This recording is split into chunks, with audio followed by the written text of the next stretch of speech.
ਅਕਾਲੀ ਦਲ ਦੇ मतलब ਆਉਂਦੀ ਨਹੀਂ ਪਈ ਵੀ ਅਕਾਲੀ ਦਲ ਦੇ ਥੱਲੇ ਰਹਿ ਕੇ ਤਾਂ ਭਾਜਪਾ ਨਹੀਂ ਮੇਰਾ ਖਿਆਲ ਪੰਜਾਬ 'ਚ। ਹਾਂਜੀ ਅਕਾਲੀ ਭਾਜਪਾ ਗੱਠਜੋੜ ਹੋਣ ਦੀਆਂ ਜਿਹੜੀਆਂ ਸੰਭਾਵਨਾਵਾਂ ਨੇ ਉਹ ਨੇੜ ਭਵਿੱਖ ਵਿੱਚ ਨੇੜੇ ਨਹੀਂ ਲੱਗਦੀਆਂ। ਸਾਨੂੰ ਲੱਗਦੀ ਵੀ ਸਫਲਤਾ ਹੋਵੇਗੀ।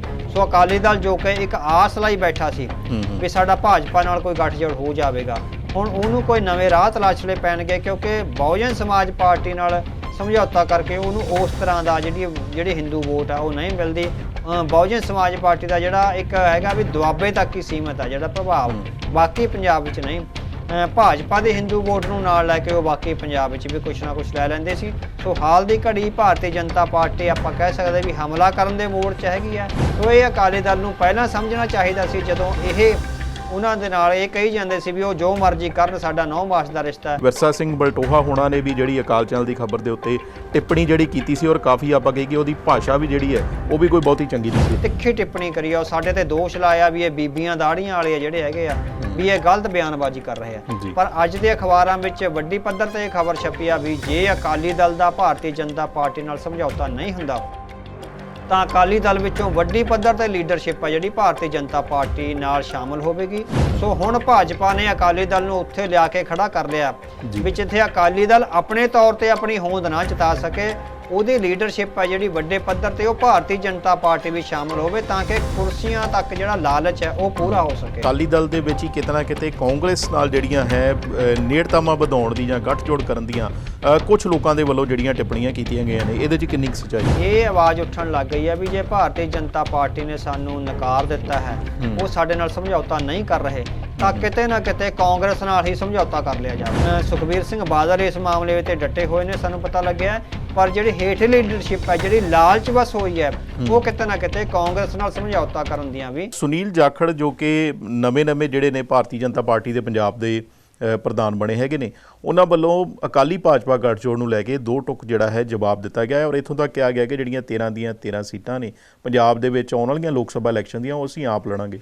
ਕੀ ਕਹੋਗੇ ਸਰਦਾਰ ਅਵਤਾਰ ਸਿੰਘ ਜੀ? ਫਿਰ ਅਕਾਲੀ ਦਲ ਦੇ मतलब ਆਉਂਦੀ ਨਹੀਂ ਪਈ ਵੀ ਅਕਾਲੀ ਦਲ ਦੇ ਥੱਲੇ ਰਹਿ ਕੇ ਤਾਂ ਭਾਜਪਾ ਨਹੀਂ ਮੇਰਾ ਖਿਆਲ ਪੰਜਾਬ 'ਚ ਗੱਠਜੋੜ ਕਰੇਗੀ। ਹਾਂਜੀ ਉਹਨਾਂ ਨੇ ਕਹੇ ਜਿੱਥੇ ਇਹ ਐਲਾਨ ਕਰਿਆ ਵੀ ਅਸੀਂ 13 ਦੀਆਂ 13 ਸੀਟਾਂ ਲੜਾਂਗੇ, ਔਰ ਉਹਨਾਂ ਨੇ ਕਿਹਾ ਵੀ ਅਸੀਂ ਕਿਸੇ ਦੇ ਛੋਟੇ ਭਾਈਵਾਲ ਬਣਨ ਦਾ ਹੁਣ ਦਰਦ ਨਹੀਂ ਹੰਢਾ ਸਕਦੇ। ਕਹਿੰਦੇ ਵੀ ਅਸੀਂ 25 ਸਾਲ ਅਕਾਲੀ ਦਲ ਦਾ ਛੋਟਾ ਭਾਈਵਾਲ ਬਣ ਕੇ, ਛੋਟਾ ਭਰਾ ਬਣ ਕੇ ਇੱਕ ਦਰਦ ਹੰਢਾਇਆ ਵੀ ਸਾਨੂੰ ਆਜ਼ਾਦੀ ਨਹੀਂ ਮਿਲੀ, ਸਾਨੂੰ ਸਾਡੀਆਂ ਇੱਛਾਵਾਂ ਪੂਰੀਆਂ ਨਹੀਂ ਹੋਈਆਂ, ਜਾਂ ਸਾਡੇ ਜਿਹੜੇ ਵਰਕਰ ਆ ਉਹਨਾਂ ਦਾ ਜਿਹੜਾ ਹੈਗਾ ਮਾਣ ਤਾਣ ਨਹੀਂ ਹੋਇਆ।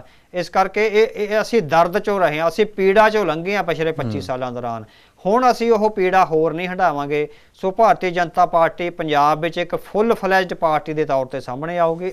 ਅਸੀਂ 13 ਦੀਆਂ 13 ਲੋਕ ਸਭਾ ਲੜਾਂਗੇ, 117 ਦੀਆਂ 117 ਵਿਧਾਨ ਸਭਾ ਲੜਾਂਗੇ, ਇਹ ਉਹਨਾਂ ਨੇ ਕਿਹਾ ਹੈਗਾ। ਔਰ ਇਹ ਕਿਹਾ ਵੀ ਸਾਡਾ ਕੱਲਾ ਕੰਮ ਪੰਜਾਬ ਦੀਆਂ ਸੀਟਾਂ ਲੜਨ ਦਾ ਨਹੀਂ ਹੈ, ਅਸੀਂ ਇਸ ਪੰਜਾਬ ਨੂੰ ਰੰਗਲਾ ਪੰਜਾਬ ਬਣਾਉਣਾ, ਇਹ ਉਹਨਾਂ ਦੇ ਸ਼ਬਦ ਹੈ ਹਨਾ, ਤੇ ਪੰਜਾਬ ਦਾ ਜਿਹੜਾ ਵਿਕਾਸ ਹੈ ਕਰਨਾ। ਸੋ ਭਾਰਤੀ ਜਨਤਾ ਪਾਰਟੀ ਖੁੱਲੇ ਦਿਲ ਨਾਲ, ਖੁੱਲੇ ਮਨ ਨਾਲ ਇੱਕ ਫੁੱਲ ਫਲੈਜਡ ਪਾਰਟੀ ਦੇ ਤੌਰ ਤੇ ਕਿਸੇ ਦੀ ਧਿਰ ਬਣ ਕੇ ਨਹੀਂ ਉਹ ਸਾਹਮਣੇ ਆਵੇਗੀ। ਸੋ ਇਸ ਬਿਆਨ ਤੋਂ ਲੱਗਦਾ ਹੈਗਾ ਵੀ ਹਾਲ ਦੀ ਘੜੀ ਅਕਾਲੀ ਭਾਜਪਾ ਗੱਠਜੋੜ ਹੋਣ ਦੀਆਂ ਜਿਹੜੀਆਂ ਸੰਭਾਵਨਾਵਾਂ ਨੇ ਉਹ ਨੇੜ ਭਵਿੱਖ ਵਿੱਚ ਨੇੜੇ ਨਹੀਂ ਲੱਗਦੀਆਂ। ਸਾਨੂੰ ਲੱਗਦੀ ਹੈ ਵੀ ਸਫਲਤਾ ਹੋਵੇਗੀ। ਸੋ ਅਕਾਲੀ ਦਲ ਜੋ ਕਿ ਇੱਕ ਆਸ ਲਈ ਬੈਠਾ ਸੀ ਵੀ ਸਾਡਾ ਭਾਜਪਾ ਨਾਲ ਕੋਈ ਗੱਠਜੋੜ ਹੋ ਜਾਵੇਗਾ, ਹੁਣ ਉਹਨੂੰ ਕੋਈ ਨਵੇਂ ਰਾਹ ਤਲਾਸ਼ਣੇ ਪੈਣਗੇ, ਕਿਉਂਕਿ ਬਹੁਜਨ ਸਮਾਜ ਪਾਰਟੀ ਨਾਲ ਸਮਝੌਤਾ ਕਰਕੇ ਉਹਨੂੰ ਉਸ ਤਰ੍ਹਾਂ ਦਾ ਜਿਹੜੀ ਹਿੰਦੂ ਵੋਟ ਆ ਉਹ ਨਹੀਂ ਮਿਲਦੀ। ਬਹੁਜਨ ਸਮਾਜ ਪਾਰਟੀ ਦਾ ਜਿਹੜਾ ਇੱਕ ਹੈਗਾ ਵੀ ਦੁਆਬੇ ਤੱਕ ਹੀ ਸੀਮਤ ਆ ਜਿਹੜਾ ਪ੍ਰਭਾਵ, ਬਾਕੀ ਪੰਜਾਬ ਵਿੱਚ ਨਹੀਂ। ਭਾਜਪਾ ਦੇ ਹਿੰਦੂ ਵੋਟ ਨੂੰ ਨਾਲ ਲੈ ਕੇ ਉਹ ਬਾਕੀ ਪੰਜਾਬ ਵਿੱਚ ਵੀ ਕੁਛ ਨਾ ਕੁਛ ਲੈ ਲੈਂਦੇ ਸੀ। ਸੋ ਹਾਲ ਦੀ ਘੜੀ ਭਾਰਤੀ ਜਨਤਾ ਪਾਰਟੀ ਆਪਾਂ ਕਹਿ ਸਕਦੇ ਵੀ ਹਮਲਾ ਕਰਨ ਦੇ ਮੋੜ 'ਚ ਹੈਗੀ ਆ। ਉਹ ਅਕਾਲੀ ਦਲ ਨੂੰ ਦਬਾਉਣ ਦੇ, ਤਬਾਹ ਕਰਨ ਦੇ, ਜਾਂ ਉਹਨੂੰ ਫਿਰ ਆਪਣੀ ਲੱਤ ਹੇਠੋਂ ਲੰਘਾ ਕੇ ਆਪਣੇ ਨਾਲ ਸਮਝੌਤਾ ਕਰਾਉਣ ਦੇ ਰਾਹ 'ਚ। ਸੋ ਉਹ ਜਿਹੜੀਆਂ ਏਕਤਾ ਦੀਆਂ ਗੱਲਾਂ ਸੀ, 9 ਮਾਰਚ ਦਾ ਰਿਸ਼ਤਾ ਸੀ, ਉਹ ਖਤਮ ਹੋ ਗਿਆ। ਹੁਣ ਉਹ ਵੱਡਾ ਭਰਾ ਬਣਨਾ ਚਾਹੁੰਦੇ ਆ, ਉਹਨਾਂ ਨੇ 9 ਮਾਰਚ ਦਾ ਰਿਸ਼ਤਾ ਨਹੀਂ ਪੁਗਾਇਆ। ਸੋ ਇਹ ਅਕਾਲੀ ਦਲ ਨੂੰ ਪਹਿਲਾਂ ਸਮਝਣਾ ਚਾਹੀਦਾ ਸੀ, ਜਦੋਂ ਇਹ ਉਹਨਾਂ ਦੇ ਨਾਲ ਇਹ ਕਹੀ ਜਾਂਦੇ ਸੀ ਵੀ ਉਹ ਜੋ ਮਰਜ਼ੀ ਕਰਨ, ਸਾਡਾ 9 ਮਾਰਚ ਦਾ ਰਿਸ਼ਤਾ। ਹੁਣ ਉਹ 9 ਮਾਰਚ ਦੇ ਰਿਸ਼ਤੇ ਦੀ ਅਸਲੀਅਤ ਸਾਹਮਣੇ ਆ ਰਹੀ ਹੈ। ਹੁਣ ਅਕਾਲੀ ਦਲ ਨੂੰ ਆਪਣੇ ਸਿਧਾਂਤਕ ਪਹੁੰਚ ਕੀ ਹੈ ਉਹ ਦੇਖਦੇ ਆ ਵੀ ਉਹ ਅੱਗੇ ਕੀ ਅਪਣਾਉਂਦੇ ਨੇ। ਜੀ ਬਿਲਕੁਲ ਜੀ। ਤੇ ਦੂਜੇ ਬੰਨੇ ਅਕਾਲੀ ਦਲ ਦੇ ਵਿੱਚ ਕਿਉਂਕਿ ਜਦੋਂ ਇਸ ਤਰ੍ਹਾਂ ਦੀ ਸਿਚੁਏਸ਼ਨ ਕਲੀਅਰ ਹੋ ਗਈ ਹੈ ਤੇ ਦਲ ਬਦਲੀ ਦੀ ਜਿਹੜੀ ਸੰਭਾਵਨਾਵਾਂ ਨੇ ਉਹ ਵੀ ਜਿਹੜੀਆਂ ਆਪਾਂ ਕਹੀਏ ਕਿ ਵੱਧ ਗਈਆਂ ਹੈਗੀਆਂ ਨੇ ਔਰ ਵੱਡੇ ਅਖਬਾਰਾਂ ਦੇ ਵਿੱਚ ਜਿਹੜੇ ਅੱਜ ਦੇ ਜਿਹੜੇ ਆਰਟੀਕਲਸ ਜਿਹੜੇ ਨੇ ਇਸ ਵਿਸ਼ੇ ਨੂੰ ਲੈ ਕੇ ਲੱਗੇ ਹੋਏ ਨੇ। ਸਰਦਾਰ ਅਵਤਾਰ ਸਿੰਘ ਜੀ, ਕੀ ਕਹੋਗੇ? ਪਿਛਲੀ ਖਬਰ ਦੇ ਉੱਤੇ ਵਿਰਸਾ ਸਿੰਘ ਬਲਟੋਹਾ ਹੋਣਾ ਨੇ ਵੀ ਜਿਹੜੀ ਅਕਾਲ ਚੈਨਲ ਦੀ ਖਬਰ ਦੇ ਉੱਤੇ ਟਿੱਪਣੀ ਜਿਹੜੀ ਕੀਤੀ ਸੀ ਔਰ ਕਾਫੀ ਆਪਾਂ ਕਹੀਏ ਕਿ ਉਹਦੀ ਭਾਸ਼ਾ ਵੀ ਜਿਹੜੀ ਹੈ ਉਹ ਵੀ ਕੋਈ ਬਹੁਤੀ ਚੰਗੀ ਨਹੀਂ ਸੀ ਹੈਗੀ, ਕੀ ਕਹੋਗੇ? ਹਾਂਜੀ, ਸੋ ਆਪਾਂ ਉਸ ਟਿੱਪਣੀ ਵਿੱਚ ਵੀ ਕਿਹਾ ਸੀਗਾ ਵੀ ਜਿਹੜੇ ਲੋਕ ਸਿਰਫ ਕੁਰਸੀਆਂ ਹਥਿਆਉਣ ਲਈ ਅਕਾਲੀ ਦਲ ਨਾਲ ਜੁੜੇ ਹੋਏ ਨੇ, ਵੀ ਸਾਡੀ ਆਪਾਂ ਕਹਿੰਦੇ ਵੀ ਸਾਡੇ ਘੂਕ ਦੀ ਗੱਡੀ ਜਾਂ ਸਾਡੀ ਕੁਰਸੀ ਜਾਂ ਸਾਡੀ ਐਮਐਲਏਸ਼ਿਪ ਜਾਂ ਸਾਡੀ ਮੈਂਬਰ ਆਫ ਪਾਰਲੀਮੈਂਟ ਹੈ ਨਾ, ਜਿਹੜੇ ਸੀਮਤ ਨੇ, ਜਿਨ੍ਹਾਂ ਦਾ ਅਕਾਲੀ ਦਲ ਨਾਲ ਰਿਸ਼ਤਾ ਆਪਣੀਆਂ ਨਿੱਜੀ ਗਰਜਾਂ ਦੇ ਆਧਾਰਿਤ ਹੈ ਹਨਾ, ਜੇ ਅਕਾਲੀ ਦਲ ਉਹਨਾਂ ਨੂੰ ਉਹ ਮਾਨ ਸਨਮਾਨ ਨਹੀਂ ਦਿੰਦਾ ਤਾਂ ਉਹ ਭੱਜਣਗੇ ਹਨਾ। ਸੋ ਅਸੀਂ ਕੁਝ ਲੋਕਾਂ ਦਾ ਨਾਂ ਲਿਆ ਸੀ ਜਿਹਦੇ ਤੇ ਵਿਰਸਾ ਸਿੰਘ ਬਲਟੋਹਾ ਨੇ ਬੜੀ ਤਿੱਖੀ ਟਿੱਪਣੀ ਕਰੀ ਆ, ਸਾਡੇ ਤੇ ਦੋਸ਼ ਲਾਇਆ ਵੀ ਇਹ ਬੀਬੀਆਂ ਦਾੜੀਆਂ ਵਾਲੇ ਜਿਹੜੇ ਹੈਗੇ ਆ ਵੀ ਇਹ ਗਲਤ ਬਿਆਨਬਾਜ਼ੀ ਕਰ ਰਹੇ ਆ। ਪਰ ਅੱਜ ਦੇ ਅਖਬਾਰਾਂ ਵਿੱਚ ਵੱਡੀ ਪੱਧਰ ਤੇ ਇਹ ਖਬਰ ਛਪੀ ਆ ਵੀ ਜੇ ਅਕਾਲੀ ਦਲ ਦਾ ਭਾਰਤੀ ਜਨਤਾ ਪਾਰਟੀ ਨਾਲ ਸਮਝੌਤਾ ਨਹੀਂ ਹੁੰਦਾ ਤਾਂ ਅਕਾਲੀ ਦਲ ਵਿੱਚੋਂ ਵੱਡੀ ਪੱਧਰ ਤੇ ਲੀਡਰਸ਼ਿਪ ਆ ਜਿਹੜੀ ਭਾਰਤੀ ਜਨਤਾ ਪਾਰਟੀ ਨਾਲ ਸ਼ਾਮਲ ਹੋਵੇਗੀ ਔਰ ਜੋ ਕਿ ਭਾਜਪਾ ਚਾਹੁੰਦੀ ਹੈ। ਭਾਰਤੀ ਜਨਤਾ ਪਾਰਟੀ ਦਾ ਜਿਹੜਾ 9 ਮਾਰਚ ਦਾ ਰਿਸ਼ਤਾ ਸੀ ਅਸਲ ਵਿੱਚ ਅਕਾਲੀ ਦਲ ਨੂੰ ਖਤਮ ਕਰਨ ਤੱਕ ਸੀਮਤ ਸੀ, ਉਹਨਾਂ ਦੀ ਨੀਤੀ ਪਹਿਲੇ ਦਿਨ ਤੋਂ ਇਹ ਸੀ। ਸੋ ਹੁਣ ਭਾਜਪਾ ਨੇ ਅਕਾਲੀ ਦਲ ਨੂੰ ਉੱਥੇ ਲਿਆ ਕੇ ਖੜਾ ਕਰ ਲਿਆ ਵੀ ਜਿੱਥੇ ਅਕਾਲੀ ਦਲ ਆਪਣੇ ਤੌਰ ਤੇ ਆਪਣੀ ਹੋਂਦ ਨਾ ਜਤਾ ਸਕੇ, ਉਹਦੀ ਲੀਡਰਸ਼ਿਪ ਹੈ ਜਿਹੜੀ ਵੱਡੇ ਪੱਧਰ ਤੇ ਉਹ ਭਾਰਤੀ ਜਨਤਾ ਪਾਰਟੀ ਵੀ ਸ਼ਾਮਲ ਹੋਵੇ ਤਾਂ ਕਿ ਕੁਰਸੀਆਂ ਤੱਕ ਜਿਹੜਾ ਲਾਲਚ ਹੈ ਉਹ ਪੂਰਾ ਹੋ ਸਕੇ। ਹੁਣ ਅਕਾਲੀ ਦਲ ਦੇ ਸਾਹਮਣੇ ਦੋ ਗੱਲਾਂ ਨੇ, ਆਪਣੀ ਹੋਂਦ ਬਚਾਉਣੀ ਜਾਂ ਕੁਰਸੀਆਂ ਹਾਸਲ ਕਰਨੀਆਂ ਨਾ। ਸੋ ਜਿਹੜੀ ਆ ਗੱਲ ਅਸੀਂ 2-3 ਹਫ਼ਤੇ ਪਹਿਲਾਂ ਕਹੀ ਸੀ, ਅੱਜ ਸਾਰੇ ਅਖਬਾਰਾਂ ਨੇ ਕਹਿ ਦਿੱਤੀ ਹੈ ਵੀ ਅਕਾਲੀ ਦਲ ਵਿੱਚੋਂ ਵੱਡੀ ਪੱਧਰ ਤੇ ਪਲਾਇਨ ਹੋਊਗੀ। ਬਹੁਤ ਸਾਰੇ ਲੀਡਰ ਜਿਸ ਤਰ੍ਹਾਂ ਕਾਂਗਰਸ ਵਿੱਚੋਂ ਛੱਡ ਕੇ ਗਏ ਆ ਭਾਜਪਾ ਵਿੱਚ, ਉਸੇ ਤਰ੍ਹਾਂ ਹੀ ਅਕਾਲੀ ਦਲ ਵਿੱਚੋਂ ਵੱਡੇ ਜਿਹੜੇ ਲੀਡਰ ਹੈਗੇ ਆ ਜਿਨ੍ਹਾਂ ਨੇ ਐਮਐਲਏਸ਼ਿਪ ਮੰਨਣੀ ਆ ਜਾਂ ਲੋਕ ਸਭਾ ਦੀਆਂ ਕੁਰਸੀਆਂ ਮੰਨਣੀਆਂ, ਉਹ ਵੱਡੀ ਪੱਧਰ ਤੇ ਪਲਾਇਨ ਕਰਕੇ ਭਾਰਤੀ ਜਨਤਾ ਪਾਰਟੀ ਵਿੱਚ ਜਾ ਸਕਦੇ ਹੈਗੇ ਆ। ਜੀ ਬਿਲਕੁਲ ਜੀ। ਤੇ ਦੂਜੇ ਬੰਨੇ ਜਿਹੜਾ ਹੈ ਅਕਾਲੀ ਦਲ ਦੇ ਵਿੱਚ ਹੀ ਕਿਤੇ ਨਾ ਕਿਤੇ ਕਾਂਗਰਸ ਨਾਲ ਜਿਹੜੀਆਂ ਹੈ ਨੇੜਤਾਵਾਂ ਵਧਾਉਣ ਦੀ ਜਾਂ ਗੱਠਜੋੜ ਕਰਨ ਦੀਆਂ ਕੁਝ ਲੋਕਾਂ ਦੇ ਵੱਲੋਂ ਜਿਹੜੀਆਂ ਟਿੱਪਣੀਆਂ ਕੀਤੀਆਂ ਗਈਆਂ ਨੇ, ਇਹਦੇ 'ਚ ਕਿੰਨੀ ਕੁ ਸੱਚਾਈ ਹੈਗੀ? ਹਾਂਜੀ, ਅਕਾਲੀ ਦਲ ਦੀ ਲੀਡਰਸ਼ਿਪ ਵਿੱਚ ਹੁਣ ਇਹ ਆਵਾਜ਼ ਉੱਠਣ ਲੱਗ ਗਈ ਹੈ ਵੀ ਜੇ ਭਾਰਤੀ ਜਨਤਾ ਪਾਰਟੀ ਨੇ ਸਾਨੂੰ ਨਕਾਰ ਦਿੱਤਾ ਹੈ, ਉਹ ਸਾਡੇ ਨਾਲ ਸਮਝੌਤਾ ਨਹੀਂ ਕਰ ਰਹੇ, ਤਾਂ ਕਿਤੇ ਨਾ ਕਿਤੇ ਕਾਂਗਰਸ ਨਾਲ ਹੀ ਸਮਝੌਤਾ ਕਰ ਲਿਆ ਜਾਵੇ। ਸੋ ਇਸ ਤਰ੍ਹਾਂ ਦੀਆਂ ਜਿਹੜੀਆਂ ਕਨਸੋਆਂ ਨੇ ਆ ਰਹੀਆਂ ਨੇ ਔਰ ਉਹ ਇਤਿਹਾਸ ਵਿੱਚੋਂ ਆਪਣੇ ਨਿੱਜੀ ਗਰਜਾਂ ਲਈ ਉਹ ਇਤਿਹਾਸ ਵਿੱਚੋਂ ਹੁਣ ਜਿਸ ਤਰ੍ਹਾਂ ਉਦਾਹਰਨਾਂ ਦੇ ਰਹੇ ਆ, ਉਹ ਕਹਿ ਰਹੇ ਨੇ ਵੀ ਜਹਾਂਗੀਰ ਨੇ ਗੁਰੂ ਅਰਜਨ ਦੇਵ ਜੀ ਦੀ ਸ਼ਹਾਦਤ ਜਿਸ ਤਰ੍ਹਾਂ ਕੀਤੀ ਸੀ, ਉਹ ਤੋਂ ਬਾਅਦ ਗੁਰੂ ਹਰਗੋਬਿੰਦ ਸਾਹਿਬ ਦੀ ਜਹਾਂਗੀਰ ਨਾਲ ਦੋਸਤੀ ਪੈ ਗਈ ਸੀ, ਹੈ ਨਾ। ਸੋ ਇਹ ਕਿਹਾ ਜਾ ਰਿਹਾ, ਇਸੇ ਤਰ੍ਹਾਂ ਕਿਹਾ ਜਾ ਰਿਹਾ ਵੀ ਔਰੰਗਜ਼ੇਬ ਨੂੰ ਜਫਰਨਾਮਾ ਲਿਖਣ ਤੋਂ ਬਾਅਦ ਗੁਰੂ ਸਾਹਿਬ ਦੇ ਗੁਰੂ ਗੋਬਿੰਦ ਸਿੰਘ ਜੀ ਦੀ ਉਹਦੇ ਬੇਟੇ ਨਾਲ ਕਿੰਨੀ ਵੱਡੀ ਦੋਸਤੀ ਪੈ ਗਈ ਸੀ, ਹੈ ਨਾ। ਸੋ ਕਿਤੇ ਨਾ ਕਿਤੇ ਅਕਾਲੀ ਦਲ, ਕਿਉਂ ਇਹ ਸਾਰੇ ਲਾਲਚ ਵਸ ਨੇ, ਇਹ ਸਾਰੀਆਂ ਉਦਾਹਰਨਾਂ ਲਾਲਚ ਵਸ ਨੇ ਵੀ ਕਿਸੇ ਨਾ ਕਿਸੇ ਤਰ੍ਹਾਂ ਅਸੀਂ ਜਿੱਤ ਜਾਈਏ, ਸਾਨੂੰ ਮੈਂਬਰ ਆਫ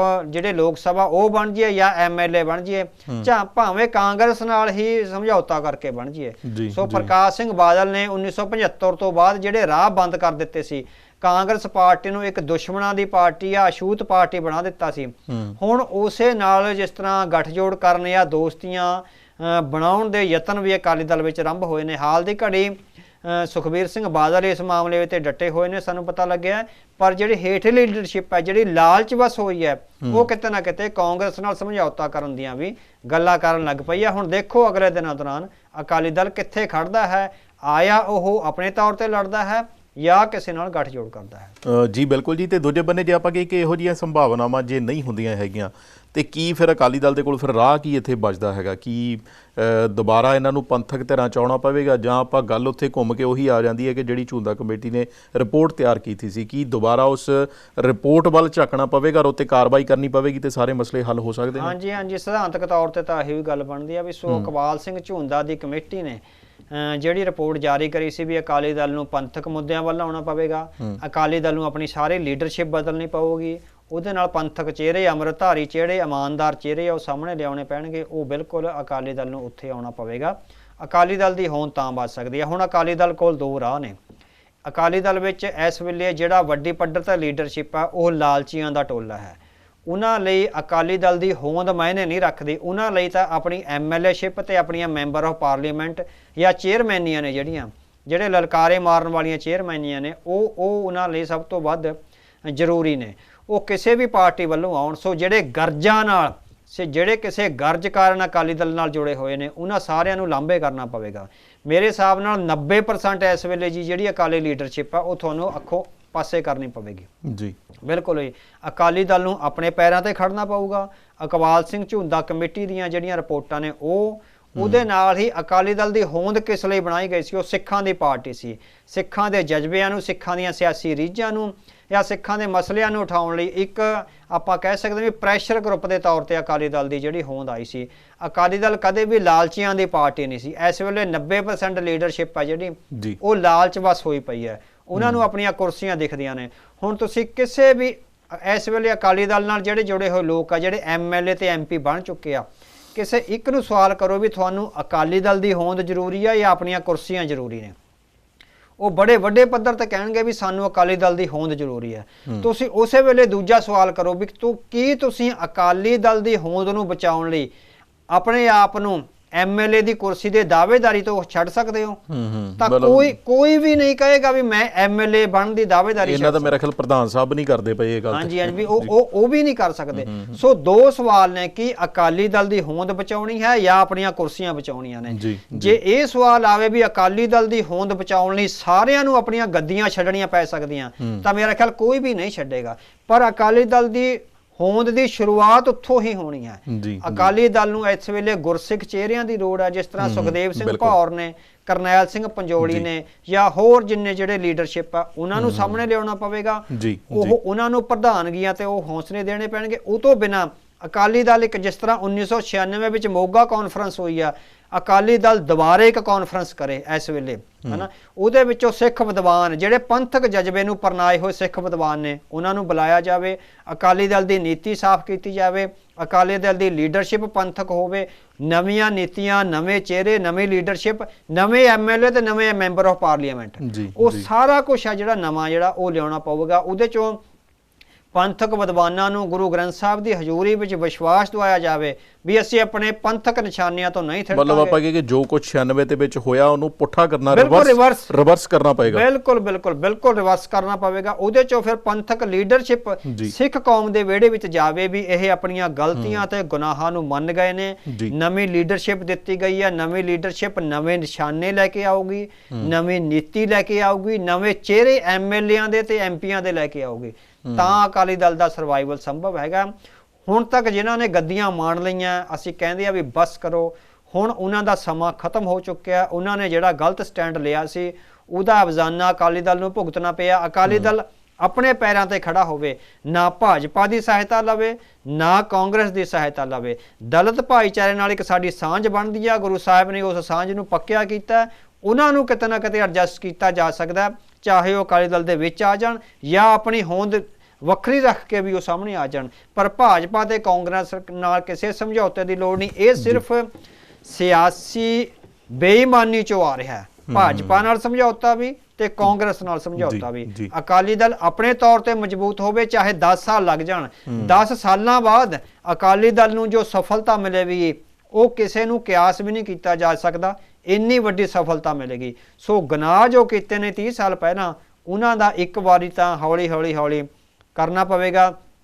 2027 ਦੀਆਂ ਜਿਹੜੀਆਂ ਆਉਣੀਆਂ ਹੈਗੀਆਂ ਵਿਧਾਨ ਸਭਾ ਚੋਣਾਂ, ਜੇ ਤੁਸੀਂ ਅੱਜ ਵੀ ਪੰਥਕ ਨੀਤੀ ਤੇ ਆ ਜਾਓ ਤਾਂ ਅਗਲੀਆਂ ਵਿਧਾਨ ਸਭਾ ਚੋਣਾਂ ਤੱਕ ਤੁਹਾਡਾ ਕੁਝ ਅਕਸ ਸੁਧਰ ਸਕਦਾ। ਉਹ ਤੋਂ ਅਗਲੀਆਂ ਵਿੱਚ ਤੁਸੀਂ ਆਪਣੀ ਵੱਡੀ ਸਰਕਾਰ ਬਣਾ ਸਕਦੇ ਹੋ। ਜੀ ਬਿਲਕੁਲ ਜੀ, ਦੇਖਦੇ ਹਾਂ ਕਿ ਕੀ ਕੁਝ ਆਉਣ ਵਾਲੇ ਦਿਨਾਂ ਦੇ ਵਿੱਚ ਹੁੰਦਾ ਹੈ, ਕਿਉਂਕਿ ਕੁਰਸੀਆਂ ਛੱਡਣੀਆਂ ਪੈਣਗੀਆਂ, ਲਾਲਚ ਜਿਹੜੇ ਆ ਉਹ ਪਾਸੇ ਕਰਨੇ ਪੈਣਗੇ, ਤੇ ਜਿਹੜਾ ਇੱਕ ਹੰਕਾਰ, ਜਿਹੜਾ ਸੱਤਾ ਦਾ ਜਿਹੜਾ ਹੰਕਾਰ ਹੈ, ਸੱਤਾ ਜਾਣ ਤੋਂ ਬਾਅਦ ਵੀ ਜਿਹੜਾ ਇਹਨਾਂ ਦੇ ਵਿੱਚ ਬੋਲਦਾ ਹੈਗਾ ਹੈ, ਉਹ ਵੀ ਕਿਤੇ ਨਾ ਕਿਤੇ ਲਾਂਭੇ ਕਰਨਾ ਪਵੇਗਾ। ਗੁਰੂ ਦੇ ਲੜ ਲੱਗਣਾ ਪਵੇਗਾ, ਹਰੇਕ ਨੂੰ ਜਿਹੜਾ ਹੈਗਾ ਆਪਣੇ ਨਾਲ ਜਿਹੜਾ ਜੋੜਨਾ ਪਵੇਗਾ, ਔਰ ਪੰਥ ਵੱਲ ਜਿਹੜੀ ਪਿੱਠ ਕੀਤੀ ਹੋਈ ਆ ਉਹ ਗੁਰੂ ਵੱਲ ਮੂੰਹ ਕਰਨਾ ਪਵੇਗਾ, ਪੰਥ ਵੱਲ ਮੂੰਹ ਕਰਨਾ ਪਵੇਗਾ। ਫਿਰ ਹੀ ਜਿਹੜੀ ਆਪਾਂ ਕਹੀਏ ਕਿ ਅਕਾਲੀ ਦਲ ਦੀ ਜਿਹੜੀ ਪੁਨਰ ਸਰਜੀਤੀ ਹੋ ਸਕਦੀ ਹੈ ਜਾਂ ਅਕਾਲੀ ਦਲ ਜਿਹੜਾ ਦੁਬਾਰਾ ਹੋਂਦ ਦੇ ਵਿੱਚ ਆ ਸਕਦਾ ਹੈ। ਔਰ ਇਹ ਜ਼ਰੂਰੀ ਬਹੁਤ ਜ਼ਿਆਦਾ ਹੈਗਾ, ਕਿਉਂਕਿ ਹੁਣੇ ਆਪਾਂ ਚੰਡੀਗੜ੍ਹ ਦੀ ਗੱਲ ਕਰਕੇ ਆਏ ਹਾਂ।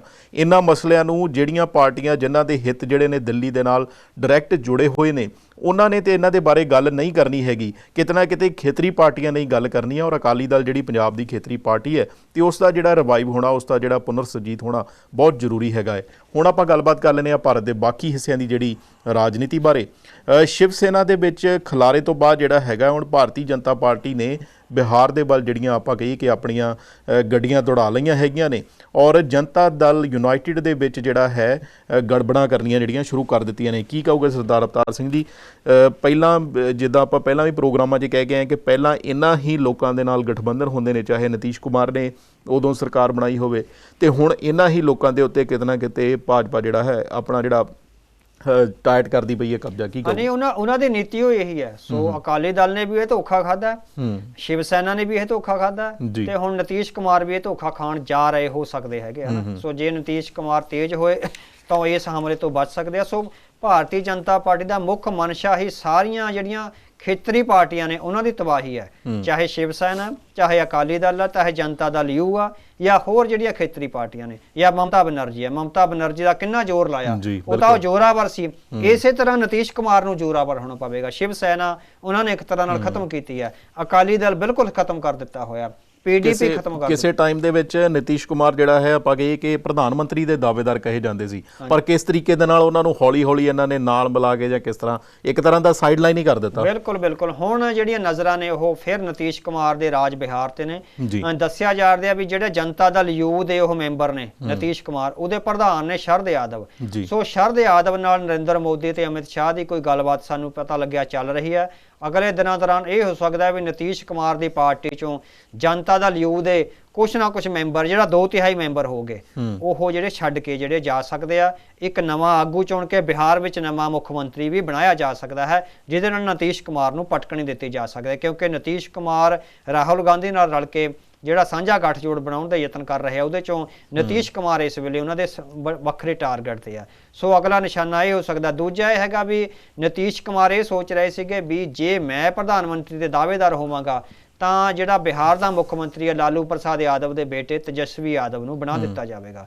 ਉਹ ਮੁੰਡਾ ਪੜ੍ਹਿਆ ਲਿਖਿਆ, ਕੈਪੇਬਲ ਹੈਗਾ, ਪਰ ਉਹਦੇ ਤੇ ਵੀ ਇੱਕ ਕੇਸ ਬਣਾ ਕੇ ਜਿਹੜੀ ਕੇਂਦਰ ਸਰਕਾਰ ਹੈ ਉਹਨੂੰ ਵੀ ਕਿਤੇ ਨਾ ਕਿਤੇ ਜੇਲ੍ਹ ਵਿੱਚ ਰੱਖਣਾ ਚਾਹੁੰਦੀ ਹੈ, ਤਾਂ ਕਿ ਉਹ ਜਿਹੜਾ ਖਲਾਅ ਪੈਦਾ ਹੋਵੇਗਾ ਉਹਨੂੰ ਭਰਨ ਲਈ ਜਿਹੜਾ ਤੇਜਸਵੀ ਯਾਦਵ ਨਾ ਆ ਜਾਵੇ। ਸੋ ਇਹ ਵੱਡੀ ਖੇਡ ਹੋ ਰਹੀ ਹੈਗੀ ਹੈ। ਕਾਫੀ ਸਾਰੀਆਂ ਦਿਲਚਸਪੀਆਂ ਅਗਲੇ ਦਿਨਾਂ ਦੌਰਾਨ ਦੇਖਣ ਨੂੰ ਮਿਲਣਗੀਆਂ। ਜਿਹੜਾ ਮਹਾਰਾਸ਼ਟਰ ਵਿੱਚ ਕਾਂਡ ਹੋਇਆ ਹੈ, ਉਹਦੇ ਤੋਂ ਬਾਅਦ ਹੁਣ ਜਿਹੜਾ ਬਿਹਾਰ ਵਿੱਚ ਅਗਲਾ ਕਾਂਡ ਹੋਣ ਜਾ ਰਿਹਾ ਹੈ, ਉਹਦੀ ਸਰਕਾਰ ਤੋੜੀ ਜਾ ਸਕਦੀ ਹੈ, ਜਨਤਾ ਦਲ ਯੂ ਦਫਾੜ ਕੀਤਾ ਜਾ ਸਕਦਾ, ਜਿਸ ਤਰ੍ਹਾਂ ਸ਼ਿਵ ਸੈਨਾ ਦਫਾੜ ਹੋਈ ਹੈ। ਸੋ ਰਾਜਨੀਤਿਕ ਇਸ ਲਾਲਚ ਵਿੱਚ ਜਾਂ ਹਵਸ ਵਿੱਚ ਖੇਤਰੀ ਪਾਰਟੀਆਂ ਨੂੰ ਖਤਮ ਕਰਨ ਦਾ ਜਿਹੜਾ ਭਾਜਪਾ ਦਾ ਮੁੱਦਾ, ਜਿਹੜਾ ਇੱਕ ਦੇਸ਼ ਇੱਕ ਪਾਰਟੀ ਤੇ ਇੱਕ ਆਪਾਂ ਕਹਿ ਸਕਦੇ ਆ ਵੀ ਇੱਕ ਨੇਸ਼ਨ ਵਾਲਾ ਜਿਹੜਾ ਸਿਧਾਂਤ ਆ, ਉਹ ਬੜੀ ਵੱਡੀ ਪੱਧਰ ਤੇ ਉਹ ਖੇਡ ਰਹੇ ਹੈਗੇ ਆ। ਸੋ ਜੇ ਹੁਣ ਜਨਤਕ ਸੰਘਰਸ਼ ਕਰਕੇ ਜਾਂ ਇਹਨਾਂ ਖੇਤਰੀ ਪਾਰਟੀਆਂ ਨੇ ਆਪਣਾ ਇੱਕ ਸਾਂਝਾ ਗੱਠਜੋੜ ਬਣਾ ਕੇ ਇਸ ਮੁੱਦੇ ਨੂੰ ਚੁਣੌਤੀ ਨਾ ਦਿੱਤੀ, ਤਾਂ ਉਹਨਾਂ ਦੀ ਹੋਂਦ ਅਕਾਲੀ ਦਲ ਵਾਂਗ ਤੇ ਸ਼ਿਵ ਸੈਨਾ ਵਾਂਗ ਖਤਰੇ ਵਿੱਚ ਆ ਜਾਵੇਗੀ, ਜਿਹੜੀ ਕਿ ਦੇਸ਼ ਦੀ ਵਿਭਿੰਨਤਾ ਲਈ, ਜਿਹੜੀ ਰਾਜਨੀਤਿਕ ਵਿਭਿੰਨਤਾ ਇੱਕ ਬਿਊਟੀ ਹੈ, ਜਿਹੜੀ ਖੂਬਸੂਰਤੀ ਹੈ ਦੇਸ਼ ਦੀ ਰਾਜਨੀਤੀ ਦੀ, ਉਹ ਖਤਮ ਹੋ ਸਕਦੀ ਹੈ। ਜੀ ਬਿਲਕੁਲ ਜੀ। ਤੇ ਦੂਜੇ ਬੰਨੇ ਮਹਾਰਾਸ਼ਟਰ ਦੇ ਵਿੱਚ ਵੀ ਜਿਹੜਾ ਹੈ ਸ਼ਰਦ ਪਵਾਰ ਤੇ ਦੂਜੇ ਬੰਨੇ ਕਾਂਗਰਸ ਤੇ ਉਧਵ ਠਾਕਰੇ ਕਿਹਾ ਜਾ ਰਿਹਾ ਕਿ ਕਿਤੇ ਨਾ ਕਿਤੇ ਇਕੱਠੇ ਹੋ ਸਕਦੇ ਨੇ। ਕੀ ਕਹੋਗੇ ਸਰਦਾਰ? ਹਾਂਜੀ, ਹੁਣ ਜਦੋਂ ਨਾ ਆਪਾਂ ਜਿਹੜੀ ਗੱਲ ਕਰਕੇ ਆਏ ਵੀ ਭਾਰਤੀ ਜਨਤਾ ਪਾਰਟੀ ਦਾ ਇਹ ਮੋਡਸ ਆਪਰੈਂਡੀ ਹੈ ਵੀ ਜਿਹਦੇ ਨਾਲ ਦੋਸਤੀ ਲਾਉਂਦੀ ਹੈ ਮੁੜ ਕੇ ਉਹਨੂੰ ਤਬਾਹ ਕਰ ਦਿੰਦੀ ਹੈ।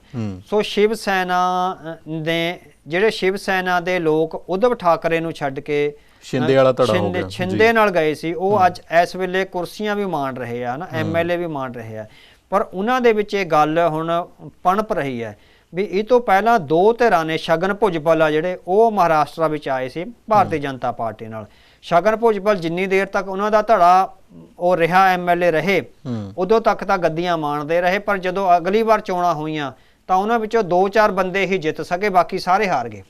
ਸੋ ਭਾਜਪਾ ਨੇ ਬਾਕੀ ਸਾਰੇ ਬੰਦੇ ਹਰਾ ਦਿੱਤੇ। ਇਹਦੇ ਨਾਲ ਹੀ ਇੱਕ ਹੋਰ ਲੀਡਰ ਸੀਗੇ, ਉਹ ਆਏ ਸੀ, ਮੈਂ ਉਹਨਾਂ ਦਾ ਨਾਮ ਭੁੱਲ ਰਿਹਾ, ਉਹਨਾਂ ਨਾਲ ਵੀ ਇਸ ਤਰ੍ਹਾਂ ਹੀ ਹੋਇਆ ਵੀ ਜਦੋਂ ਤੱਕ ਉਹ ਐਮਐਲਏ ਸੀਗੇ ਮਿਡ ਟਰਮ ਵਿੱਚ ਉਹ ਮੰਤਰੀ ਪੈਦਾ ਵਗੈਰਾ ਰਹੇ, ਉਹ ਤੋਂ ਬਾਅਦ ਜਦੋਂ ਅਗਲੀਆਂ ਚੋਣਾਂ ਆਈਆਂ ਉਹਦੇ ਵੀ ਸਾਰੇ ਬੰਦੇ ਹਾਰ ਗਏ ਹਨਾ।